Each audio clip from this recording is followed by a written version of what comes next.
साथ नावेद माजिद और आप देख रहे हैं डिजिटल मीडिया न्यूज। आज हम बात करेंगे बिहार की बदहाल व्यवस्था पर। वही बिहार जहां पर पूरे देश में कोरोना जैसी महामारी आती है, पूरे देश में लोग एक दूसरे की जान बचा रहे हैं, एम्बुलेंस और वेंटिलेटर की कमी है और उन एम्बुलेंस को धूल से बचा करके घर में सुरक्षित रखा जाता है। सब मुद्दों पर बात करने के लिए हमारे साथ जुड़ चुके हैं मशकूर अहमद भाई। बहुत बहुत शुक्रिया मशकूर भाई। बहुत शुक्रिया। बहुत बहुत स्वागत है आपका हमारे चैनल में। धन्यवाद। मशकूर भाई अलीगढ़ मुस्लिम यूनिवर्सिटी से अध्यक्ष भी रहे हैं और बीते विधानसभा चुनाव में काले विधानसभा से कांग्रेस के प्रत्याशी भी रहे। छात्र राजनीति और इस राजनीति में क्या अंतर महसूस करते हैं आप? जब आप छात्र राजनीति कर रहे होते हैं वहाँ पर सिर्फ और सिर्फ जो है वो स्टूडेंट्स के सवाल नहीं होते हैं, बल्कि और भी सवाल होते हैं। लेकिन जो आपका प्राइमरी गोल होता है स्टूडेंट्स इश्यू के ऊपर होता है। कैंपस के जो इश्यूज होते हैं, चाहे छोटे छोटे इश्यूज हों या कैंपस के बड़े इश्यूज हों, लेकिन आप जब कॉन्स्टिट्यूंसी में पहुंचते हैं तो वहां पर कॉन्स्टिट्यूंसी की स्ट्रेंथ भी ज्यादा होती है और वहां पर जो लिटरेसी है, जो कैंपस में 100% है, वो कॉन्स्टिट्यूंसी में लिटरेसी जो है वो काफी कम होती है।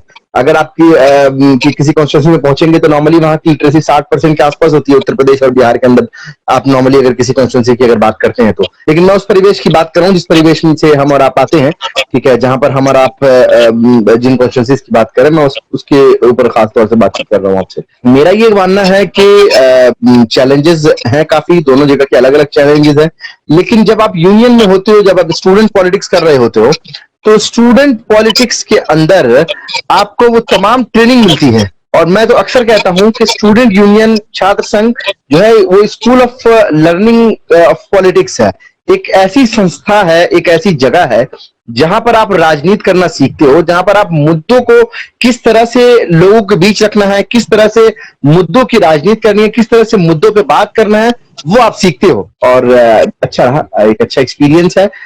अभी मैं चाहूंगा कि ज्यादा से ज्यादा जो स्टूडेंट्स अभी यूनिवर्सिटीज में है, कोविड की वजह से लॉकडाउन है, यूनिवर्सिटीज बंद है, लेकिन जब यूनिवर्सिटीज खुले तो जिस तरह से यूनिवर्सिटीज में क्लासेस हों, उसी तरह से यूनिवर्सिटीज के अंदर स्टूडेंट यूनियन के इलेक्शंस होने चाहिए, छात्र संघ के इलेक्शंस होने चाहिए। कोरोना महामारी के टाइम सभी मुख्यमंत्री अपना अपना योगदान दे रहे हैं। जैसे अरविंद केजरीवाल जी लगातार अस्पतालों के निरीक्षण करते रहे, मुख्यमंत्री योगी आदित्यनाथ भी निरीक्षण करते रहे। तो वहीं बिहार के मुख्यमंत्री नीतीश कुमार के बारे में आप क्या कहेंगे? देखिए, नीतीश कुमार जी की जो पार्टी है वो आज के डेट में तीसरे नंबर की पार्टी हो गई है बिहार के अंदर जो है, और उसके बाद भी वो मुख्यमंत्री बने। बात ये नहीं है कि वो तीसरे नंबर की पार्टी है, बात ये है कि तीसरे नंबर की पार्टी बनने के बाद भी वो मुख्यमंत्री बने हैं। तो बहुत सारी चीजें हैं जिसपे उन्होंने कॉम्प्रोमाइज किया है, और बहुत सारी चीजें हैं जिनके कॉम्प्रोमाइज करने की वजह से जो है आज हालत ये हो चुकी है कि बिहार की स्वास्थ्य व्यवस्था जो है वो बदहाल है। आप यूं समझिए कि बिहार के अस्पताल जो है ना वो वेंटिलेटर पे। बस एक लाइन में मैं यही कहना चाहूंगा, अस्पताल के अंदर पानी घुस जाता है, आईसीयू के अंदर पानी घुस जाता है। मैं जिस जिले से हूँ, दरभंगा नाम है इस जिला का, यहाँ पर जो मेडिकल कॉलेज है वो बहुत ही मशहूर मेडिकल कॉलेज है पूरे इलाके का, और पता नहीं कितने जिले से लोग आते हैं, और कभी तो ये भी कहते हैं लोग कि नेपाल से भी लोग आते हैं। ये हकीकत बात है। और डीएमसीएच की जो तस्वीरें अभी कुछ समय पहले जो वायरल हो रही थी, वो ना आपसे ढकी हुई है, छुपी हुई है, ना मुझसे ढकी हुई है, ना छुपी हुई है। तो कहने का मतलब यह है कि जो हालात है इस वक्त अस्पतालों के, उन हालातों को देखकर तो ये लगता है कि वाकई सरकार ने कुछ भी नहीं किया है। क्योंकि जब तक आपका हेल्थ इंफ्रास्ट्रक्चर सही नहीं होगा तब तक आप बीमारी को कंट्रोल नहीं कर पाएंगे, किसी महामारी को कंट्रोल नहीं कर पाएंगे। अस्पतालों में वेंटिलेटर नहीं है, ऑक्सीजन नहीं है, ऑक्सीजन के बेड नहीं है। लोग कोशिश कर रहे हैं कि किसी तरह से जो है वो एक दूसरे को ऑक्सीजन पहुंचाएं। जो काम सरकार को इस वक्त करना चाहिए वो इस वक्त जो है समाज के अंदर बैठे हुए लोग कर रहे हैं। अच्छी बात है, लोगों को करना चाहिए, लेकिन ये जिम्मेदारी जो है सरकार की है, और सरकार अपनी जिम्मेदारी से पीछे हट रही है। मैं तो अक्सर कहता हूं कि जब 1990 में कांग्रेस की सरकार थी तब बिहार के अंदर, तब ही जो है उसकी बिल्डिंग बनी, और आज के डेट में जो है उस बिल्डिंग पे ताला लगा हुआ है, और बिल्डिंग पुरानी हो गई, इस्तेमाल में नहीं है, मेंटेनेंस नहीं है, तो वो जर्जर हो चुकी है। और उनके जो कमरे हैं जहां पर डॉक्टर बैठने चाहिए वहां पर भूसा रखा हुआ है। कई जगह पर आप देखेंगे माल मवेशी है, माल मवेशी छोड़ दीजिए, बकरी, भैंस, बैल, गाय तो छोड़ दीजिए, वहां पर सुअर तक मौजूद होते हैं। लोग तस्वीरों को देख के भावुक होते हैं, और हम तो रोजाना उन चीजों से गुजर रहे हैं, रोजाना उन चीजों को देख रहे हैं कि किस तरह के हालात जो है वहां पर अस्पतालों के हो गए हैं। और आप यूं समझिए कि अस्पताल मतलब जान बचाने की जगह नहीं बची है, बल्कि लोग ये समझते हैं अगर हम किसी पीएचसी में चले जाएंगे तो शायद हमारी जान चली जाएगी। तो ये हालत है, ये बदहाली है।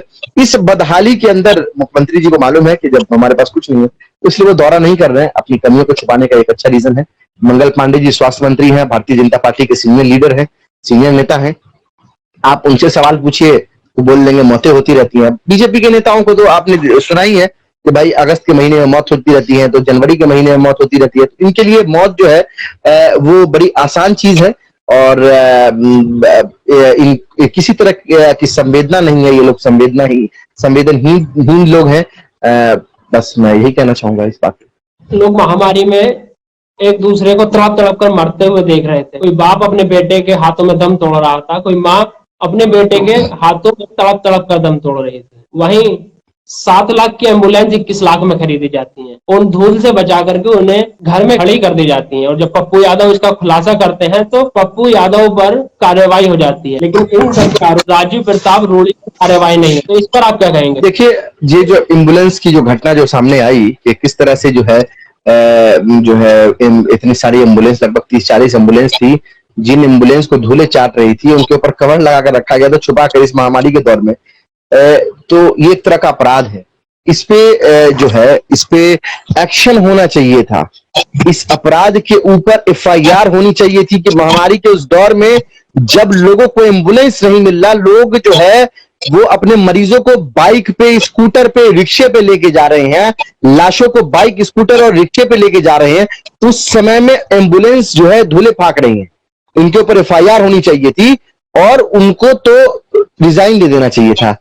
मेंबर ऑफ पार्लियामेंट से, सांसद से, सदस्य होने के नाते उनको रिजाइन देना चाहिए था कि, और उसके बाद वो क्या कह रहे हैं, वो ये कह रहे हैं कि ये एम्बुलेंस के लिए ड्राइवर नहीं मिल रहा। ये आग्रह करेंगे कि कुछ समय के लिए वो लोग ड्राइवर का काम कर लें और लोगों की जान बचाने में मदद करें, लेकिन उन्होंने एक नहीं सुनी। उनको तो पप्पू यादव जी को जेल में डालना था। हम लोग का मेरा इंडिविजुअल और पूरी पार्टी का जो है समर्थन जो है पप्पू जी के साथ है। वो उन्होंने जो है कोरोना महामारी में जिस तरह से मानवता की सेवा की है, हम तमाम लोग और कांग्रेस पार्टी के लोग उनके साथ खड़े हैं, और ऐसे तमाम लोगों के साथ हम लोग खड़े हैं जिन लोगों पे सरकार जो है इस तरह की दमनकारी नीति अपना रही है कि अगर वो किसी तरह की आवाज उठाते हैं, अगर वो किसी तरह का सवाल करते हैं सरकार से, तो सरकार जो है उनको जेलों में डालती है, उनको जेल में बंद कर देती है, उनके खिलाफ कार्रवाइयां करती है। तो इस तरह की जो नीतियां हैं उसके हम लगातार खिलाफ हैं, चाहे वो किसी भी पॉलिटिकल पार्टी के हो। पप्पू जी हमारी पार्टी के नहीं है, लेकिन फिर भी हम उनके साथ खड़े हैं, कल भी खड़े थे। जो भी लोग सच्चाई के साथ खड़े होंगे, कांग्रेस पार्टी उनके साथ खड़ी होगी। ऐसे समय में जहां पर एम्बुलेंस चादर ओढ़े ढकी रहती हैं, हॉस्पिटल में भैंस बकरी बंधी होती है, ऐसे समय में कहा जा रहा है कि मस्कूर उस्मानी एक हॉस्पिटल शुरू किया है और वहां पर लोगों का फ्री इलाज किया जा रहा है। तो इसके बारे में थोड़ा हमारे दर्शकों को विस्तार से बताइए। जी, हम लोगों ने एक कोविड हॉस्पिटल ओपन किया है, जिसको आप कोविड केयर सेंटर बोल सकते हैं, Covid care and recovery centre, जो टेम्पोररी एक छोटा सा अस्पताल टाइप से है, जिसमें हम लोगों ने बेड लगाए हैं, ऑक्सीजन की व्यवस्था की है, ऑक्सीजन सिलेंडर्स लगाए हैं, ऑक्सीजन कंसंट्रेटर्स लगाए हैं। वहां पर हम लोगों ने 24 घंटे जो है डॉक्टर और नर्सिंग स्टाफ को वहां पर तैनात किया हुआ है। तो वहां साफ सफाई का पूरा ख्याल रखा जाता है। उसके साथ जो भी कोरोना के मरीज हैं, जिनको ऑक्सीजन की जरूरत है, उनको वहां पर हम लोग एडमिट करके उनको ऑक्सीजन देते हैं, उनको तमाम दवाइयां देते हैं। कोरोना के मरीजों को जिस तरह की दवाइयां देनी चाहिए, जो गाइडलाइन है ICMR का, जो उस तमाम गाइडलाइन के साथ साथ जो है हम उनका उपचार करते हैं, उनका इलाज करते हैं, और उनको खाना भी फ्री में प्रोवाइड करते हैं। किसी तरह का कोई चार्ज नहीं लिया था, 1 रुपए भी चार्ज नहीं लेते हम लोग। ना दवाई के पैसे लेते हैं, ना ऑक्सीजन के पैसे लेते हैं, ना किसी उस जो छोटा सा हॉस्पिटल उसमें कोई एडमिशन चार्ज। 24 घंटे नर्सिंग स्टाफ मौजूद रहते हैं, डॉक्टर्स के राउंड होते रहते हैं। तो एक कोशिश है हम लोग की तरफ से कि महामारी के इस दौर में हम लोग जो है एक दूसरे के साथ खड़े हों। और देखिए, गरीब जो लोग हैं वो यूपी और बिहार के अंदर जो गरीब लोग हैं, वो एक कमरे में पूरा परिवार रहता है। अब आप यूं समझिए कि जब एक कमरे में पूरा परिवार रहता है, अगर एक सदस्य को कोरोना पॉजिटिव हो गया तो वो आइसोलेट कहां होगा? आइसोलेट होने की उनके पास जगह नहीं है। हमारे और आपके पास आइसोलेट होने की जगह, अगर हमारे घर में 3 कमरे 2 कमरे हैं, तो एक कमरे में हम आइसोलेट हो सकते हैं कि अगर हम कोरोना पॉजिटिव होते हैं तो हम अपने आप को प्रिविलेज मानते हैं कि हम अपने आप को आइसोलेट कर लेते हैं, लेकिन वो बेचारा आइसोलेट भी नहीं कर पाते। ऐसे तमाम लोगों के लिए हमने आइसोलेशन की व्यवस्था रखी है कि अगर आपको ऑक्सीजन की जरूरत नहीं है, आप पॉजिटिव, आप आइए, ठीक है। जब आप आइसोलेट हो जाएंगे तो आप अपने बच्चों की जान बचा पाएंगे, आप अपने पत्नी की जान बचा पाएंगे, आप अपने भाई बहन की जान बचा पाएंगे, आप अपने माँ बाप की जान बचा पाएंगे। ये एक हमारी छोटी सी कोशिश है और लोग आ रहे हैं, लोग ठीक भी हो रहे हैं। मैं आपकी जानकारी के लिए बताऊं कि अभी 3 दिन पहले 76 साल की माता जी हमारे कोविड सेंटर से रिकवर होके गई हैं। उनको कहीं बेड नहीं मिल रहा था और हालांकि उनको सीवियर इन्फेक्शन था, हम लोग उनको नहीं रख रहे थे, लेकिन चूंकि उनके पास कोई ऑप्शन ही नहीं था तो इसलिए हम लोगों ने भी मजबूरी में उनको एडमिट किया। लेकिन मैं मुझे बताते हुए खुशी हो रही है कि वो माता जी ठीक हो गई हैं। 77 साल उनका एज था, वो ठीक होकर अपने घर गए। चलिए, बहुत बहुत मुबारकबाद आपको कि आपके लोगों की मदद कर रहे हैं। जब मुख्यमंत्री मदद नहीं कर रहे, ऐसे में एक विधानसभा प्रत्याशी मदद कर रहा है, तो आपके अनुसार बिहार का मुख्यमंत्री कौन होना चाहिए? नीतीश कुमार तो फेल है। देखिए, बिहार का मुख्यमंत्री वो व्यक्ति होना चाहिए जो व्यक्ति बिहार की जनता को समझे। बिहार का मुख्यमंत्री वो व्यक्ति होना चाहिए जो बिहार के दर्द को समझे। बिहार का मुख्यमंत्री वैसा व्यक्ति होना चाहिए जो बिहार की परेशानियों को समझे, बिहार की बाढ़ की समस्या को समझे, बिहार के सुखाड़ की समस्या को समझे। बिहार के अंदर अस्पताल नहीं है और जो अस्पताल है वो जर्जर है। पीएचसी जो है उसकी इमारतें गिर चुकी हैं, उसमें भूसा रखा हुआ है, उसमें मवेशी है। जो इसकी समस्या को समझ सके। बिहार के जो शिक्षा प्रणाली है वो बिल्कुल खत्म हो चुकी है। स्कूल की बिल्डिंगें खराब हो चुकी हैं। सरकारी स्कूल में बच्चे जाने की कोशिश नहीं करते। सरकारी स्कूल के अंदर हालत ऐसी है कि वहां पर ना स्टूडेंट जाते हैं ना टीचर्स जाते हैं, वो बिल्डिंग ऐसी पड़ी हुई है। तो जो लोग बिहार की स्वास्थ्य समस्या को समझें, जो बिहार की शिक्षा प्रणाली में सुधार करना चाहें, वो लोग जो है बिहार के मुख्यमंत्री होंगे। तो मुझे लगता है कि बिहार का जो है वो उन्नति होगा और बिहार अग्रसर होगा, आगे की ओर बढ़ेगा। क्योंकि बिहार की जो बदहाली है वो बदहाली सिर्फ बिहार की बदहाली नहीं है, वो इस देश की बदहाली भी बन जाती है। आज जो उत्तर प्रदेश की बदहाली है वो उत्तर प्रदेश की बदहाली नहीं है, वो पूरे देश की बदहाली बनती है। क्योंकि देश इन तमाम राज्यों के मिलने से बनता है। इन तमाम राज्यों में क्या हो रहा है, यहाँ की पर कैपिटा इनकम क्या है, एक व्यक्ति की आय क्या है, यहाँ का किसान खुश है नहीं है, यहाँ के गरीब मजदूर उनका ख्याल रखा जा रहा है नहीं रखा जा रहा, यहाँ लोगों को स्वास्थ्य की सुविधाएं मिल रही है या नहीं मिल रही है। इन तमाम पैमाने पे आप किसी राज्य को नापते हैं और किसी राज्य को नापते हैं तो आप जहां एक समय में राज्य को नाप रहे होते हैं वहां पूरे देश को नाप रहे होते हैं। तो अगर उत्तर प्रदेश और बिहार जो भारी जनसंख्या वाला राज्य है, उत्तर प्रदेश के अंदर हिंदुस्तान की सबसे ज्यादा जनसंख्या रहती है, अगर वो स्टेट बिहार स्टेट अगर ये इन स्टेट्स के अंदर अगर हालात लोगों के नहीं सुधरेंगे तो आप यकीन मानिए कि मुल्क की तरक्की रुक जाएगी और मुल्क के हालात बेहतर नहीं हो सकते। तेजस्वी यादव गठबंधन के प्रत्याशी रहे हैं मुख्यमंत्री के। ऐसे समय में जब उनकी विधानसभा में जहाँ कुछ रिपोर्टर्स जाते हैं तो उनके विधानसभा के हॉस्पिटल से डॉक्टर नदारद होते हैं, हॉस्पिटल्स की हालत खराब होती है। तो इसमें कुछ लोगों का कहना है कि जब वह अपने विधानसभा क्षेत्र का सही से ध्यान नहीं रख पा रहे हैं तो एक राज्य का ध्यान कैसे रखेंगे? ये देखिए, ये तो बिल्कुल जो है बहकाने वाली बात है। तो जब अब हम सवाल कर रहे हैं, ठीक है, तो आप जाले आइए, ठीक है, हम खुद दिखा रहे हैं। हम आज से नहीं, हमने तो चुनाव के समय में भी कहा कि यहाँ पर एजुकेशन और हेल्थ को लेके कुछ भी नहीं है। अब उसका ब्लेम बीजेपी हम पे करेगी। बीजेपी ये बोलेगी आप क्या कर रहे हैं। अरे भाई, काम जो सरकार में होता है उसको करना होता है। आपसे नहीं संभालना, आप रिजाइन दे दीजिए। तेजस्वी जी कुर्सी संभालेंगे या कोई तीसरे आदमी कुर्सी संभालेंगे, वो काम करेंगे। तो ये जो सरकार को जवाब देना चाहिए, सरकार जवाब ना देके सवाल पूछने के मोड में आती है, ये आपको समझना पड़ेगा। ये एक नई तरह की प्रवृत्ति जो है 2014 के बाद से देश में डेवलप हुई है कि सरकार से सवाल नहीं पूछ सकते आप। सरकार जो है विपक्ष से सवाल पूछेगी। सरकार जो है वो राहुल गांधी जी से सवाल पूछेगी और ये बोलेगी राहुल जी ने क्या किया। अरे भाई, राहुल जी देश के प्रधानमंत्री है, मोदी जी ने क्या किया वो बताइए। राहुल जी जब इस देश के प्रधानमंत्री बन जाएंगे तो उनसे आप एक नहीं 1000 सवाल पूछिए। मैं भी आपको बोलता हूं कि मैं भी पूछूंगा, क्योंकि राहुल गांधी जी इसको बहुत ही अच्छा मानते हैं। अगर उनसे कोई सवाल पूछता है, आप नॉर्मली भी उनसे कोई, आप पत्रकार हैं, किसी प्रेस कॉन्फ्रेंस में पहुंच गए राहुल जी के, आप उनसे सवाल कीजिएगा, आपके सवाल से वो कभी नहीं डरेंगे, कभी नहीं भागेंगे। वो ऐसे व्यक्ति हैं जो सवाल का जवाब देते हैं। मैं यही कहना चाहूंगा कि सरकार को सवाल का जवाब देना चाहिए, लेकिन सरकार क्या करती है, सरकार इस बात का प्रेस कॉन्फ्रेंस करती है कि उन्होंने ये गलत बोला, ये बोला, अपना जवाब नहीं देगी। और जो चीजें सही बोली उसको गलत साबित करने पे जो व्हाट्सएप यूनिवर्सिटी के माध्यम से उसको भ्रमित करने की कोशिश करती है। तो मैं ये कहना चाहूंगा कि बिहार सरकार को यह समझना चाहिए कि अगर किसी भी विधानसभा के अंदर अगर स्कूल अच्छे नहीं है, उसके अंदर अगर हेल्थ इंफ्रास्ट्रक्चर नहीं है, वहां अस्पताल नहीं है, तो ये नाकामी विधायक की नहीं है, ये नाकामी आपकी सरकार की। कि आप सरकार में हैं, 2005 से सरकार में नीतीश कुमार जी नहीं है, 2005 से सरकार में है। तो 2005 से आपने क्या किया? आप लगातार जो है 16 साल से मुख्यमंत्री हैं, और 16 साल के मुख्यमंत्री काल में आपने क्या किया? आपसे ये जवाब मांगते हैं। तेजस्वी जी तो 2015 में पहला चुनाव लड़े हैं, अभी 6 साल से वो विधायक हैं, वो अपने स्तर पर कोशिश कर रहे हैं।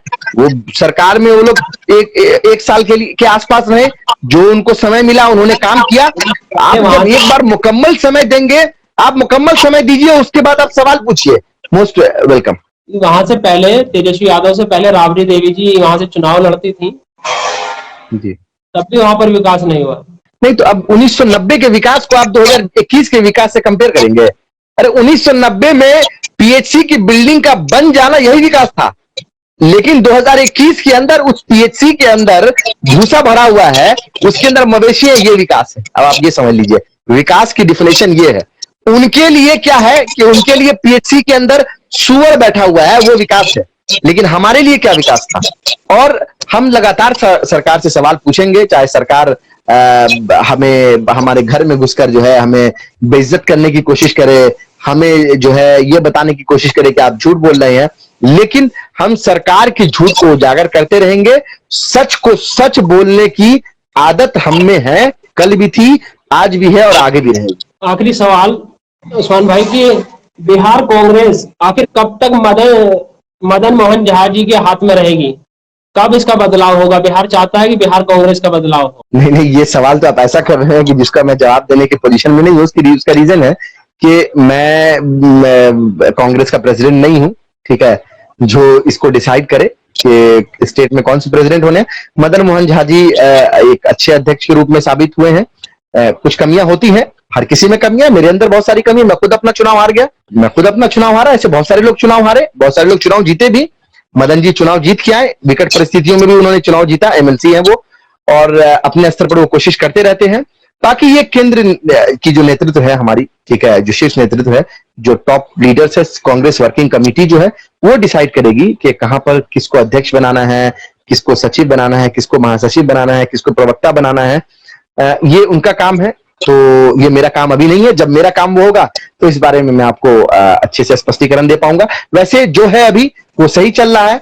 महामारी के इस दौर में कांग्रेस पार्टी ने बिहार में एक अहम पहल ये की है कि जो लोग जो इस महामारी से मरे हैं, उनके जो बच्चे हैं, अगर किसी का अर्निंग है, किसी के फैमिली में खत्म हो गया, माता पिता दोनों खत्म हो गए, या पिताजी कमाते थे वो खत्म हो गए, माता जी कमाती थी वो डेथ कर गई कोरोना से, तो उनके बच्चों को जो है वो बिहार प्रदेश कांग्रेस कमेटी उनका खर्चा उठाएगी, उनको पढ़ाएगी, उनको लिखाएगी, उनको स्कूल का ड्रेस देगी, कॉलेज का ड्रेस देगी, उनको किताबें देगी। उनको जब तक वो पढ़ेंगे तब तक उनकी पढ़ाई का जिम्मा बिहार प्रदेश कांग्रेस कमेटी को उठाएगी। ये हम लोग विपक्ष में रह के कर सकते हैं, समाज की सेवा।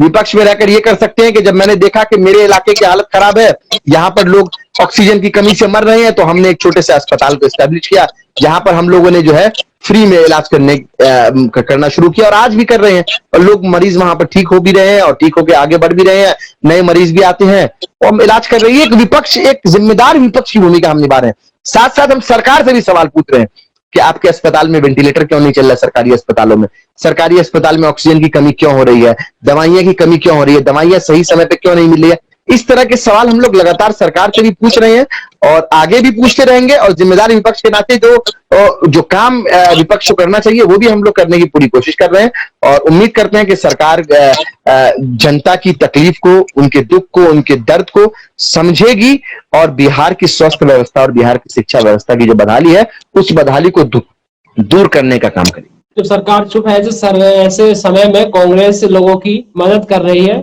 ऐसे ही मदद करती रहे। तो बहुत बहुत शुक्रिया मशकूर भाई, आपने हमारे लिए वक्त निकाला, बहुत बहुत धन्यवाद। ये थे हमारे साथ मशकूर उस्मानी भाई। मशकूर उस्मानी अलीगढ़ मुस्लिम विश्वविद्यालय से अध्यक्ष रहे हैं और बिहार में दरभंगा जिले में जाले विधानसभा से चुनाव भी लड़े हैं। बिहार की व्यवस्था कितनी सजग है यह किसी से छुपी नहीं है। एम्बुलेंस छुपाई जाती है और जब उस पर कोई नेता कार्रवाई करने के लिए बोलता है तो उल्टा उसी पर कार्रवाई करती जाती है। स्वास्थ्य व्यवस्थाएं वेंटिलेटर पर है। मशकूर भाई ने जैसे कहा कि स्वास्थ्य व्यवस्थाएं वेंटिलेटर पर है।